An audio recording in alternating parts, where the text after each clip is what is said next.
It was just a great match, exactly what I expected. The thing is, that's what everybody expected. Those guys put on good matches that entire feud, and that was no different. So, yeah, I was pretty happy with it. Okay. Yeah, I'm in the same boat with her. For me, the tag match was far and away the best match on the card, and I mean, those guys, as far as I'm concerned, feud of the year in WWE thus far. So. Yeah, it was good stuff. Tom, what'd you think of the tag team match? Yeah, I loved it. I thought some spots that I'd never seen in a cell where they tried to barricade the one Uso brother up with the kendo sticks was a cool spot. And then when they hung up Xavier with the handcuffs, although I don't know how he got off, but it was a bunch of cool spots. I thought it was a real solid match, and these two teams just worked so well together. Yeah, it was very innovative. That's what I liked most about it. I think for a Hell in a Cell match, there was a lot of stuff in it that you hadn't seen before, and that was a nice touch. And I think they really put a lot of effort into their matches. I can tell just from watching it. So I appreciate that. And this Hell in a Cell brought to you by 84 Lumber because there were so many kendo sticks broken. Oh my god! Yeah, I know. Weapon of choice. So many trees killed. Somewhere the Sandman is going, damn it! So Tom, did you have a different favorite match? No, I'm gonna say that was mine. I thought that was the best one. Okay. Yeah, I think as far as just overall entertainment, that was a good one. I really wish they would have somehow found a way to get Kofi involved. I thought there was plenty of room for it. Yeah. Okay. Just something. He could have done something, just somehow get a hold of one of those kendo sticks and just poke through the cage. I don't know. That's a fair critique. It would have been easy to get him involved, I think. But, otherwise it was good. I enjoyed it. The only match I think that was just terrible and no need for it was the Orton-Rusev match, which we all knew going in. There was no point. There was no point to it. Yeah, I don't know if it was terrible. I liked the finish. I thought the finish was creative. I really was pulling for Rusev to win after he almost locked in the, what's it called, the accolade? Yeah. I was really hoping that he would have won the match after that spot because I was digging it. I dug the way he hooked the wrists and all that. I thought it was cool. Yeah, I like the counter that he did. That was pretty cool. I think it was funny when he countered, because Dave and I were watching it together, and when he countered it, you see him hit the RKO, and Corey Graves pushes back from the desk, and visibly you see him roll his eyes. Like, oh, here we go again. Another RKO, another Randy Orton win. I thought that was hilarious. Did he really? Yes. He kind of did one of these, if you can see me. He pushed away and just turned away. Like, he might as well have thrown up his documents all on his table. Basically. Yeah. Wow. I'm done. I'm out. But, that's possibly in character since he's a heel commentator and Randy Orton's the face. You never know. Sure. I think he was feeling what we were feeling. Yeah. Corbin and Dillinger turned it into a triple threat match during the pre-show to take on AJ Styles for the United States Championship. Baron Corbin comes up with his first title. Any critiques there from that one? I thought it was a solid match, and I love getting Ty into this in the pre-show because they've been working this angle very well between the three of them, and Ty had a good showing. I thought it was a great finish to not make AJ look bad, but to put the title on Baron. Put the title on Baron. You could have gone either way with that. You could have put the title on Baron or Ty, as long as AJ didn't look bad. Yeah, I agree with that. I like the way that they finished it without pinning AJ. Special shout out to Dillinger and Bryan, that backstage segment where they were doing the yes and the 10 back and forth. I thought that was absolutely hilarious. It was entertaining for sure. But as we were watching the match, Monroe and I just couldn't help but notice Baron Corbin is not. He hasn't learned much in the ring. I don't think he's really grown as a performer too much. So, I hope that this United States title run is a success, but I'm not going to go ahead and say that it's off to the greatest of starts. And I really wish that match was Dillinger and AJ because their sequences were awesome in that match. So we'll see. I mean, I'm going to give everything a chance, but not off to the greatest of starts in my opinion.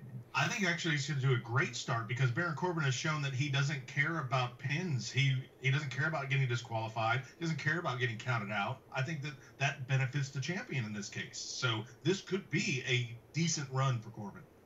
Yeah, we'll see. I really like the finish. I like the way they did that. I'm happy they did it that way because I don't see Corbin like legit pinning AJ, and I'm glad he did pin Dillinger instead. Mm-hmm. And I like that it was kind of a heelish fluke, whatever you want to call it, win.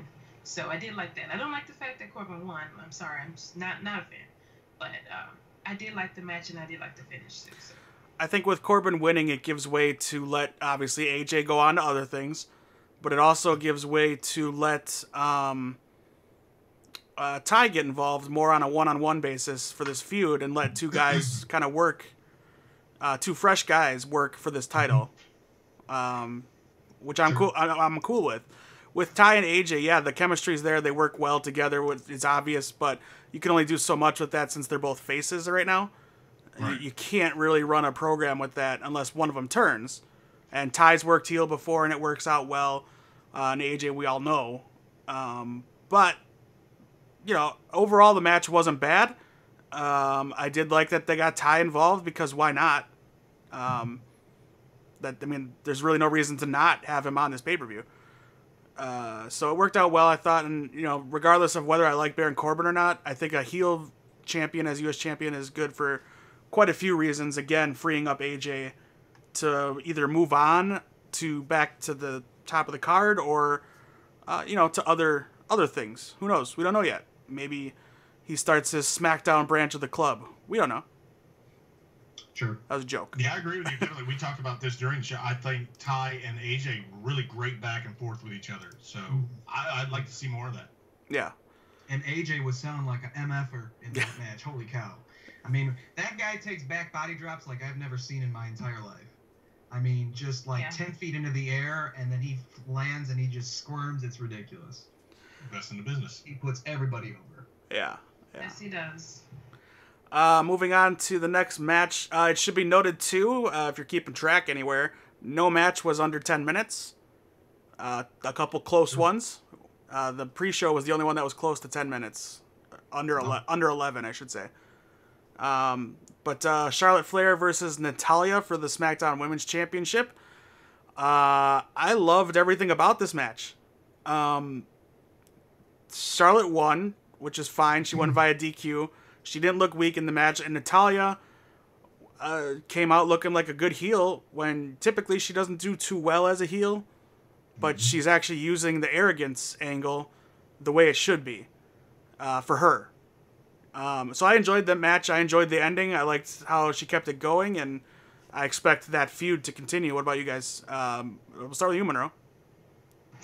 Yeah, I'm with you there. I loved everything about that. Man, Charlotte sold that need like a veteran. One of the best sellers in the business right now. She has me convinced better than a lot of people that we talk about all the time. That's for sure. Absolutely. And Natalya really worked her knee in many different ways. I'm all about it. Psychology. It's missing, and it was there. I'm for it. It was great. I'm okay with the DQ win. Keeps the feud going. Keep Charlotte protected. Keep Natalya heelish. Good all around. Yeah.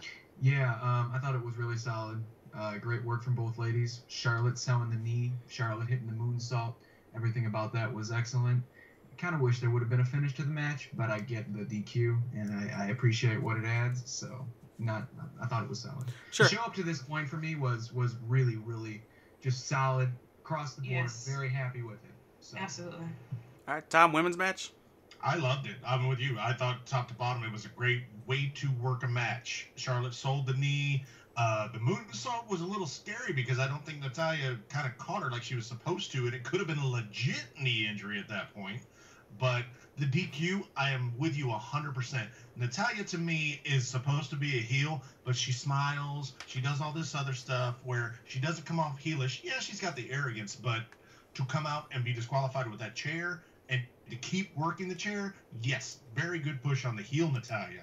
I like this. I want to see where it's going. Yeah, it was a good match. And then I think it was at this point or before this match we got a new edition of the Fashion Files. Just pure hilarity. I love the fact that they're getting credited now in the opening credits of the Fashion Files for the Ascension. It's like they're a part of the show now. They've moved up to series regulars. It was pretty good. A little bit felt forced, but they were on the show, which is good enough for me for now. But now let's get them involved in this tag team division a little more. Let's get some more matches involved in this Fashion Files segment. Let's work an actual in-ring angle about it. Right. Yeah, I don't know. I like both those guys. I don't know if they're ever gonna do anything in the ring with them. I kind of see them being more as an entertainment only act right now, and I don't know if they're ever going to get above that ceiling. Unfortunately, because I like them both. Next up was the WWE Championship match. Jinder Mahal with the Singh brothers taking on Shinsuke Nakamura. Mm-hmm. Eventually, the Singh brothers would get taken out of this match, trying to get involved and whatnot. But Jinder Mahal would come out on top again, defending his title, pinning Shinsuke for the 3 count. Tom, what'd you think? I'm sorry, to me it makes sense. We talked about it on the other show, going to India. It had to happen. But again, he did it without the Singh brothers this time. So I don't want to hear oh, he's such a cheater. Oh, he's such a bad guy. Yeah, he's a heel. That's what he does. But he was able to do this at this point by himself. And I'm good with it. Jinder Mahal has grown into the world title, and I think this is good. Keep it on him for a while. No harm done. All right, Monroe?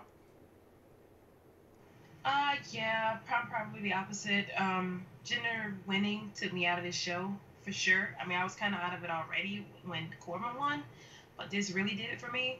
I don't know why I thought Shinsuke would win. I mean, I picked Jinder when we were picking winners on the podcast Friday, but yeah, where does Shinsuke go from here? Who is Shinsuke now? Why should we care about who he is? I don't know. You know, I get the whole, oh, he's grown into the champion, oh, he looks good, he's whatever as a champion, but I'm worried more about Shinsuke. Where does he go from here? This is a guy that needed a high-profile feud, win, all the above, so he can get over with the casual crowd, and this just killed him. Why should I care about Shinsuke anymore? I mean, I get the whole Indian thing, I get it, business-wise, I get it. I don't like it. I think it's too soon to be worried about who is Shinsuke because he hasn't been on the roster for more than a couple months. And this is, already a title shot last pay-per-view 2 months ago, or a month ago, whatever it was, SummerSlam. I don't know. I think it might be too soon for you. Who am I to say, though? What do you think, John? Too soon for us to care about who he is? No, to be afraid. To know about who he is? No, to be afraid of him being lost. Well, I mean, isn't it... I don't understand what do you mean by it's too soon. He hasn't been... When is the time? What damage has been done, really? I mean... I'm asking honestly. Well, I mean, he lost like 3 times to Jinder Mahal, who basically before this title reign was just a jobber. I mean, if you're looking at it from that perspective, booking-wise, if you live in kayfabe, Jinder Mahal is like the strongest book guy I've ever seen in my life. Like, he's Brock Lesnar strong, booking-wise. But if you look at it from, like, who Jinder is and where he was beforehand, I mean, it really looks bad for Shinsuke to lose to this guy. It does. I get that they're trying to build him up, and they've done a pretty significantly good job with that because of, I mean, his booking has just been outstanding. But in my opinion, they've got it backwards. Shinsuke should be the one getting that push. And, I mean, I guess you can say that Jinder kind of had some equity built and earned that push. But in my opinion, I thought Shinsuke would always be the bigger attraction, and therefore he deserved the push where he should have come up from NXT and, like, won his first title shot. And should have been a main event, main attraction, knockout artist. Instead, they're trying to have him cut promos, and like I even heard it in the video, the vignette that they did. I got it right that time. Did you notice? The little vignette they did. He was cutting a promo in English, and it was like, oh, dude, no, it just didn't come off well to me. So, yeah, I don't know if it's necessarily time to push the panic button. But I don't think Shinsuke Nakamura and AJ Styles are ever going to have that dream matchup that we want to. At least not this year and not in the immediate future. And as in a bigger picture, this to me is the reason why right now I have such a gripe with WWE, because I've always been the kind of guy who's tuned into wrestling for the main events and for the championships, and I feel like WWE's main event scene is the weakest it's been in a long time. And their championships, I mean, you've got Enzo, Baron Corbin, Jinder Mahal. Brock Lesnar, guys who really aren't wrestlers first, and it's not for me personally. But I mean, again, that's just my take, and I don't know. I'm sure Jinder is. I don't know. I hope he's good for business. I can't speak to that because I really have no knowledge of it. But I don't think it's necessarily time just yet to push the panic button on Shinsuke. They can rebuild him. Well, I won't say panic. Maybe not panic. Sure, I didn't say panic. I said worried because I am worried. As a fan, okay. I'm worried because I don't know where he goes from here. Because I want everybody to love Shinsuke like I love Shinsuke, and right now I feel like nobody cares. He's over, but he's. What do you? I guess maybe I'm losing the disconnect there because he's over. So what do you, where are you seeing the disconnect, or where am I missing? Honestly, I'm not trying to be mean or anything or start a fight. Where is he not being liked? I guess. I mean, during the match, the crowd was chanting, "This is boring." There were pockets. How long can you be over and then still? Crap, I forgot what I was going to say. I don't know, but look at Bayley. Bayley is a good example of that. I mean, you can be over, sure, but if you keep losing and losing and losing to people who are obviously lesser talented, how can that not do damage to the character, to the wrestler? So I don't understand how you're not seeing that. I just don't, because it's again, because he's only faced one guy for the title, and yes, he's lost 3 times to him, but to me, I just don't see him as losing equity with the audience yet. I think what she's trying to say is that. Oh no, I get it now. But how long is he going to be over for? Right, I get that. I get that now. So, but I just don't see. I guess I don't know. I don't know. Tom, did I get your thoughts on this match? Yeah. Okay. Yeah, you got my thoughts, but I want to chime in too. Where do you go from here with either of them? If Shinsuke wins the title, yes, that's great. So Jinder is gone. He fades away. Jinder will be not talked about again. Shinsuke losing, you're still going to talk about Shinsuke because Shinsuke is eventually going to find his way back. I think it's way too early to be worried or write him off, whatever. He's had 3 feuds since coming up with Dolph, with Baron, and then with Jinder. It's way too early to be worried or even concerned that this guy's going to fade away. I don't think so. I understand, but in my opinion, you could have booked it differently. You could have had AJ go and retain the title tonight. Jinder lost the title. Jinder could have easily won the United States Championship on his first attempt. And then Jinder all of a sudden can carry the mid-card division, where in my opinion he should have been the entire time to build him up. And then you have Shinsuke, and then now AJ doesn't have a championship, and those two can go together for the world title. But the thing we liked about Jinder winning the title when he did was it was new, it was fresh, it was different. We all said it. We were surprised, but it was the good surprise, right? It was not just shock value surprise, where it was a little bit, obviously, because who's Jinder Mahal to the casual fan, right? But I didn't say it was good surprise. I said I'll judge it as it goes on. I mean, it was a surprise, but I never once said I loved that or I was in favor of it. I mean, I always said it. I would judge it when I saw what they did with it, and in my opinion, they basically used the title reign to bury a guy that I really like, and I really don't think should have been buried by that. So I don't know. We'll see. Yeah, again. Which is why that worries me. I think using the word bury might be a stretch so far. I don't know. We'll see. We'll have to wait and see. All right, we got to keep moving. Really not. That's right. It does hinge a lot on the future of these guys. So we'll see where we are in 5-6 months. When WrestleMania comes around. Yeah. Yeah. Sure. Bobby Roode made his pay-per-view or network event debut against Dolph Ziggler. They paid off the Dolph Ziggler entrance thing geniusly, I think. I did not see this entrance. What happened? Beautifully. His music started, it stopped, and then it was just no music, no lights, nothing on the Trons, nothing on the apron. It was perfect. And he just walked slowly down and got in the ring. It was perfect. Okay. I haven't been a Ziggler fan for a while, and I wasn't, this isn't going to change anything, but it was the perfect payoff to everything he's been doing. So that was good. That was a good thing for him to do. I liked the finish of this match just because it was different. Again, we all knew Bobby would win his first match. There was no reason for Ziggler to win. Not much to be said there. It was a decent match, but it was just filler to kind of get you to the main event. John, what do you think? I actually didn't catch it. Yeah, so Oh. I took a break after the Jinder match. Went for a little walk. All right, Monroe? Yeah, it was a filler. It's a weird placement of the title match to show you how much they care about it. But yeah, I didn't. It is what it is. The main thing I don't like about this is Bobby Roode is kind of the face in this feud. I don't like that at all. But other than that, yeah, it was a fine filler match.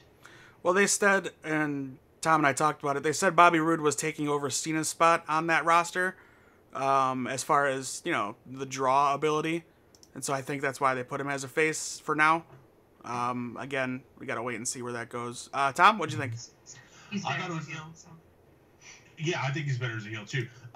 We did talk about the fact that this match was after the world title, and Dave actually said it perfectly, because you have to have the world title match, which you're going to try to sell as a big match, leading into the Hell in a Cell match. So you have to have one to kind of, you can't have back to back to back, just blockbuster, blockbuster, blockbuster, unless you're Gotta NXT. give the fans a breath, yeah. Right. Unless you're NXT, you don't do that.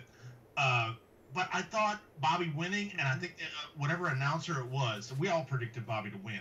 Bobby beat Dolph at his own game when he pulled the tights. Bobby is a face, but we know Bobby's not a real face. Bobby will do what he's going to have to do to win. So I think that's beautiful booking as far as keeping that going, and everybody who knows Bobby knows that. But the entrance was what got me for Dolph. It was perfect. Yeah, it was good stuff. All right, and finally the main event, probably one of the better built feuds for, I don't know, a while. It was a good build to this match. Kevin Owens versus Shane McMahon, Falls Count Anywhere, Hell in a Cell match.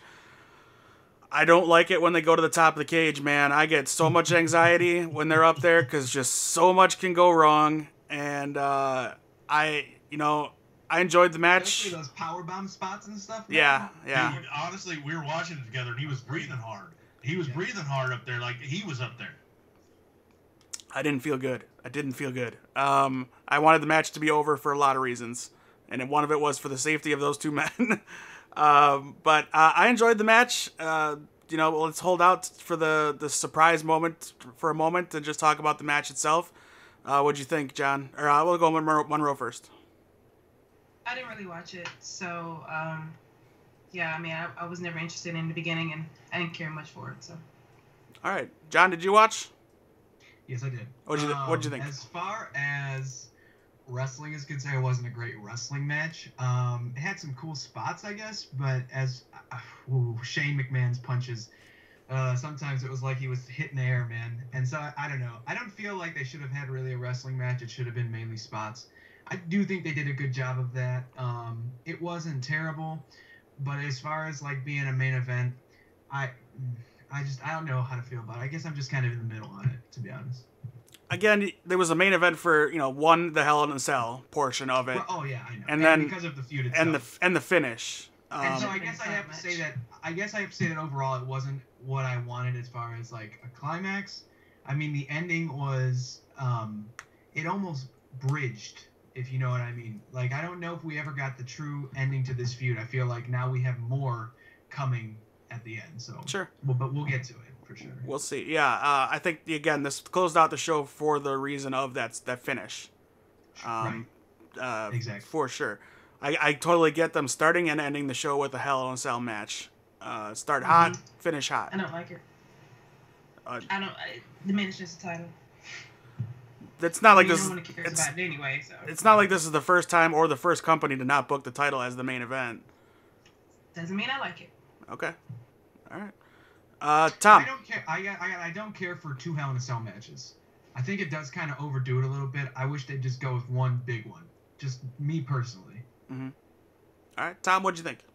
I agree with you. Bookending it, the beginning Hell in a Cell and the end Hell in a Cell kept the interest of the theme Hell in a Cell.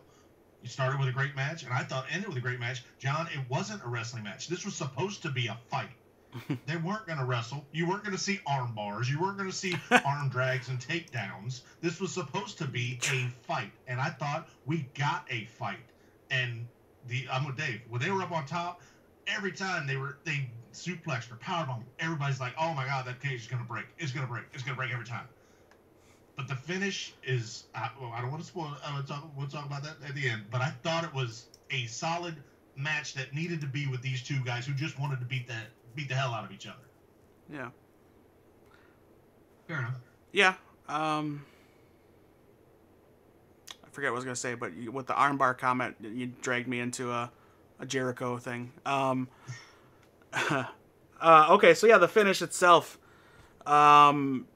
Shane sets KO up on the announce table, which now includes special padding, which is good to see. Safety first. Right on the corner, which made me feel like he's not going to hit it for sure. He's on the corner.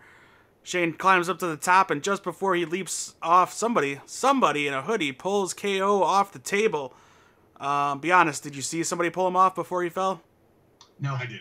Tom did. I didn't see it. I saw somebody check on him. I didn't see him pull it off. But Sami Zayn saves Kevin Owens from getting the elbow drop from the top of the cage, and not only that, as Shane's being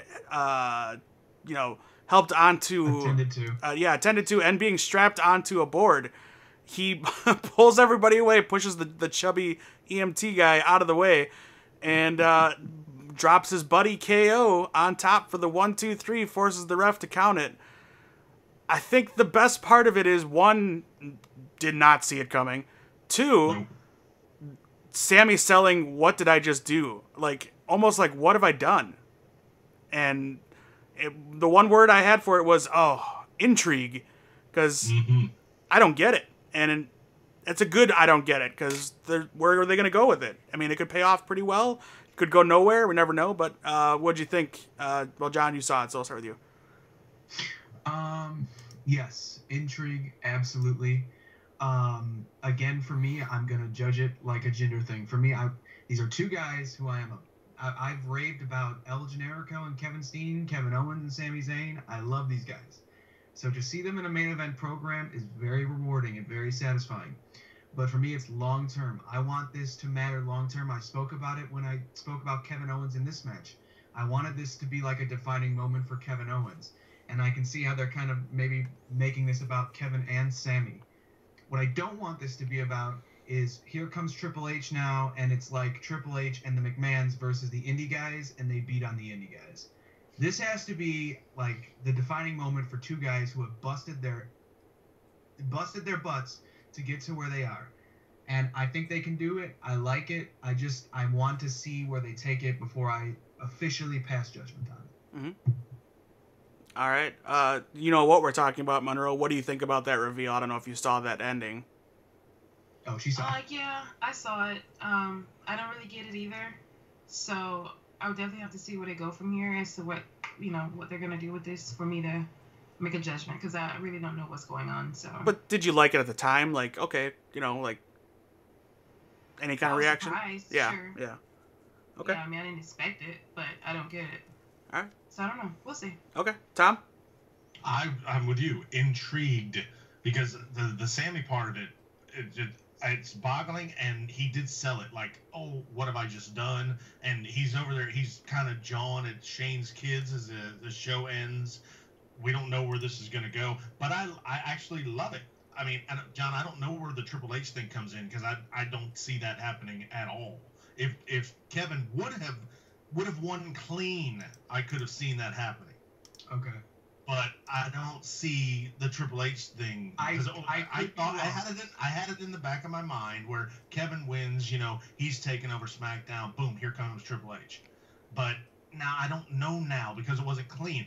Now, why, in my opinion, why was Daniel Bryan not coming out telling Shane, get off the cage, get off the cage, get off the damn cage? What were you trying to say, John? I think they're first going to make a pit stop at Survivor Series, and they'll do a team Kevin and Sammy versus team Shane McMahon, and then they'll go after that into the WrestleMania program, which is Owens versus Triple H. So, but I mean, again, this is all just hypothetical. Like, I'm just throwing shit out there. So. Sure. I just want to see where it goes, because I was intrigued when I saw when I saw somebody pull him off the table. I said it out loud. I said, "Who pulled him off?" And then when Dave's like, oh my God, it was Sami Zayn. I'm like, no way. And it shows him to lean back, and he's got this look on his face, almost of agony, like, what did I just do? right? And he sold it the entire time. Sammy's one of the best sellers in the business. We know that. So I want to see where this is going to go. Is it going to be a heel Sammy or I just messed up, Sammy? I'm looking out for my long-term friend. I don't know. I want to see where it's going to go. I think my favorite part of the Hell in a Cell match itself was when Kevin was too afraid to jump off the top, because they make these guys out to be like superheroes. Like they're not, like they just do it, no problem. And he kept doing it and not doing it, and then he yelled at the audience, "You get up here and you do it!" Like I loved it. I thought that was perfect. Dude, I had the exact opposite reaction to that. I was like, you totally neutered the guy who was supposed to be the prize fighter and was afraid of nothing. I could not stand that. For some reason, that really irked me, that he was like a bitch in his big moment. Yeah, I didn't mind that they were going to have that call. I thought that moment he lost the match. I thought like that's it for him. So I'm glad he was able, and I like at the end how they kind of redeemed it all. Yeah, I didn't mind that he's afraid of heights. That doesn't bother me. Because I couldn't have done it either. Who wants to jump off a 20-foot cage? Right. Nobody. I don't care if you're a prize fighter or But I get you. I get you. don't want to jump off a cage. I get where you're coming from. I don't know. I get where you're coming from. All right. Grade. We all kind of put it at a B going into it. Where do you end on grade letter for this event, Tom? I'm going to go A-. Wow. Okay. Monroe? I'm gonna go C. C. All right. John? C+. Okay. Yeah, I'm gonna stick it in B, but I'll go B-. Again, for me, there's only 2 matches I really didn't enjoy, so I was entertained at least, even though the finish for a couple of them I don't maybe necessarily agree with, but. All right, so that's kind of our truncated version of reacting to the latest pay-per-view for WWE. We'll be back next month for TLC. So far, all that's been announced is Alexa Bliss and Mickie James, but also the debut of Asuka. Yep, yeah. So we got that to look forward to, and hopefully the destruction of Enzo Amore as your cruiserweight champion. So and probably the Shield too. Yeah. Hasn't it already been booked, Enzo and Kalisto? I think that's already been booked. I don't think it's official yet. It's likely. Yeah. Probable. So we'll be back for that as soon as the show goes off the air. We'll come live on our YouTube channel, so make sure you like and subscribe. Again, the half hour or so of silence before we started was because we were waiting, and we scheduled it for 10 o'clock, 10 Central, and we were waiting for everything to kick off and close. But real quickly, if you want to find us, we're on Twitter, Facebook, of course, here on YouTube. Instagram at Ringside Geeks, but you can also follow us. John, your Twitter is on the screen, but tell the people.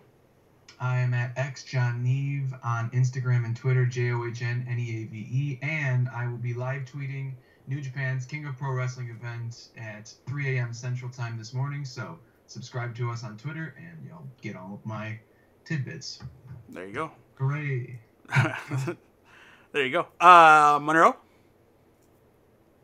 I am on Twitter at EofTheS_ENT, and also YouTube, Rinky Dink, at Eye of the Storm Entertainment.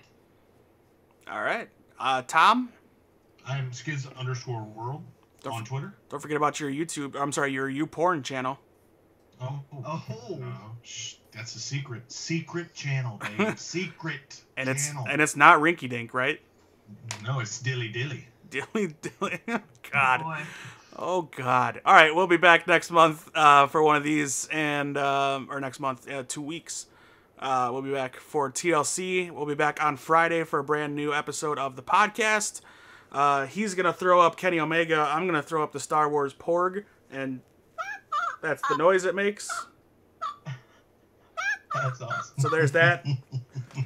All right, I need to really give that to my niece so it gets away from me. All right, that's our show. Thanks for watching. We will be back again. Like I said, subscribe, like, tell your friends. Everybody say goodbye. Goodbye. Bye, everybody. And we All out. right, guys. I got to go to bed. All right, y'all. Good show. Appreciate it.